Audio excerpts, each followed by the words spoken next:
Australia is at a crossroads, immigration protests are surging, and in the next 10 minutes, you'll see why this matters to every household in the country. The air on this crisp Melbourne morning is thick with more than just the usual scent of coffee and exhaust fumes. It's heavy, with a palpable tension, anger, hope, raw, desperation. Thousands of people have gathered their bodies, forming a vibrant, moving river through the city's concrete canyons. They carry signs with simple, profound messages. Let them stay. Refugees are welcome here. No one is illegal.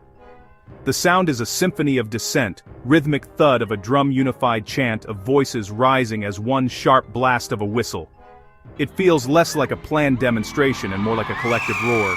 At the front of the march, a young woman with weary eyes holds a faded photograph. Close on the photograph, her lips move silently, as if whispering a prayer. She is a university student who left her studies to join the march. She tells a reporter her grandparents were migrants. The recent wave of protests did not emerge from a vacuum. It was ignited by a specific and highly controversial event. In late 2024, a high court ruling, the NZYQ decision, sent shockwaves. The court found the indefinite detention of a stateless Rohingya man unlawful. That judgment made the government's indefinite detention policy unconstitutional. The high court ordered the release of over 150 people. Some had been detained for more than a decade. The sudden release created a political firestorm. The government rushed emergency legislation. New laws imposed strict visa conditions, electronic monitoring through ankle bracelets and strict curfews. The opposition framed the releases as a threat to community safety. Headlines focused on the criminal records of a few released individuals. The resulting narrative stoked public fear and anxiety. Many viewed the government's response as a knee-jerk political panic. Human rights groups condemned the measures. The Human Rights Law Center released a December 2024 statement calling the measures cruel and disproportionate. They argued many had already served time, and that these people were being punished again without trial. The core reason so many people are marching is a profound sense of moral outrage. They believe Australia's treatment of asylum seekers and refugees has crossed a line into cruelty. For years, policies like offshore processing on Nauru Manus Island and the practice of indefinite detention have been criticized by international bodies like the United Nations. A 2023 UNHCR report flagged serious concerns about the physical and mental well-being of those held in Australia's system. Protesters feel these policies tarnish the nation's reputation and betray its image as a fair and welcoming country. They march because their conscience will not allow them to remain silent. Another powerful motivator is the principle of justice and the rule of law. The government's reaction to the High Court ruling has alarmed many concerned about civil liberties. The imposition of ankle bracelets and curfews on people who are not on parole but subject to visa conditions is seen as a dangerous overreach of executive power. Legal experts and civil rights groups call these measures extrajudicial punishment. Protesters are not just marching for refugees. They are defending legal principles meant to protect everyone from arbitrary government action, fearing a slippery slope that could erode freedoms for all. The crowds at these protests are remarkably diverse, defying any simple stereotype. A significant contingent is young people, university students, recent graduates. They've grown up under Australia's tough border policies. They're connected to global human rights conversations through social media. Organized and tech-savvy, they bring passionate energy to rallies. They view this as a defining moral question. Mobilization comes through student unions and grassroots social campaigns, allowing rapid response.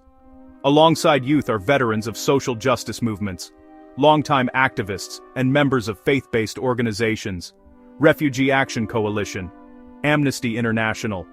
These groups provide experience, history, and a persistent public voice. Church leaders, rabbis, imams. They frame the issue in moral and spiritual terms, urging compassion. For the refugees and asylum seekers at the center of this storm, the impact of these policies is devastating and deeply personal. The years spent in detention inflict profound psychological and physical harm. Imagine being confined to a small space with no clear idea of when, or if, you will ever be free. This uncertainty is a form of mental torture. Medical reports from organizations like Médecins Sans Frontières have consistently documented high rates of depression, anxiety, post-traumatic stress disorder, self-harm. The hope that sustained them through perilous journeys slowly erodes, replaced by a crushing sense of despair that can last a lifetime. Even for those who are eventually released, the ordeal is far from over. The recent cohort released after the High Court ruling found themselves in a new kind of limbo.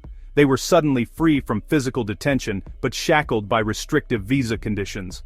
The requirement to wear an electronic monitoring device is a constant, humiliating reminder of their precarious status. Curfews restrict their ability to work, socialize, or simply enjoy the freedom of a late-night walk. As one released man told a journalist from The Guardian in early 2025, "I am out of the cage, but the chain is still on my leg. I am not truly free." This half-life makes it incredibly difficult to rebuild a sense of normalcy. The struggle to integrate into the community is immense. After years of being isolated from society, many lack the local networks, work experience, or recent education needed to find stable employment. Consider the story of the Al-Amir family, a name changed to protect their privacy. Hassan, a skilled mechanic, his wife Layla, a former teacher, and their two young children, Omar and Fatima, fled their home after their town was ravaged by conflict. They sold everything they had to pay for a perilous journey, hoping to find safety in Australia, a country Hassan had heard was built on fairness and opportunity. After a terrifying boat trip, they arrived on Australian shores in 2018, exhausted but filled with a fragile hope. They believed the worst was over and that they could finally begin to rebuild their shattered lives in a peaceful land. Their hope quickly turned to despair when they were transferred to an onshore immigration detention center. The family was separated for parts of the day, and the once vibrant children became withdrawn and fearful. The sterile, high-security environment was a far cry from the home they had lost. Layla watched as her son, Omar, who once loved to draw and tell stories, began having nightmares and stopped speaking for weeks. Hassan felt his spirit being crushed by the helplessness of his situation. The intensified debate over immigration has sent deep ripples through Australian politics, creating a deeply polarized environment. The government and the opposition locked in a bitter political battle, accusing each other of endangering communities or violating human rights. This has turned a complex policy issue into a political football. As a result, measured, evidence-based policymaking has become nearly impossible. Instead, decisions are often driven by daily headlines and the desire to score political points. A statement from the Parliamentary Library in mid-2025 noted that the highly politicized atmosphere is hindering the development of long-term sustainable solutions for immigration management. This political division has a direct impact on local communities. The fear-based rhetoric used by some politicians and media outlets has fueled anxiety and suspicion in some neighborhoods.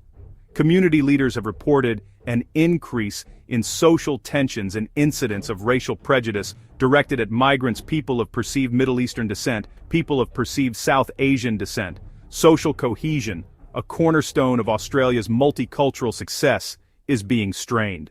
The economic impact of Australia's immigration policies is a critical but often overlooked aspect of the debate. Maintaining a system of mandatory and offshore detention is incredibly expensive. According to analysis from economic think tanks, the cost of holding a single person in onshore detention can exceed $375,000 per year, while offshore processing costs are even higher.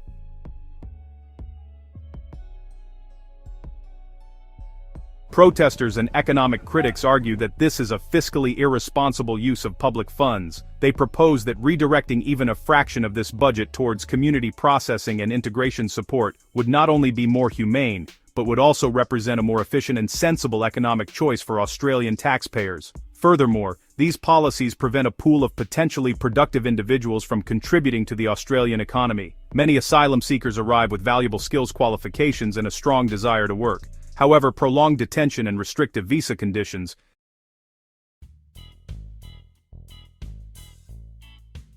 The path forward for Australia requires moving beyond the current cycle of fear and political reaction. It demands a calm and considered search for balance, the sovereign right to control our borders, the moral and legal obligation to show compassion to people seeking refuge.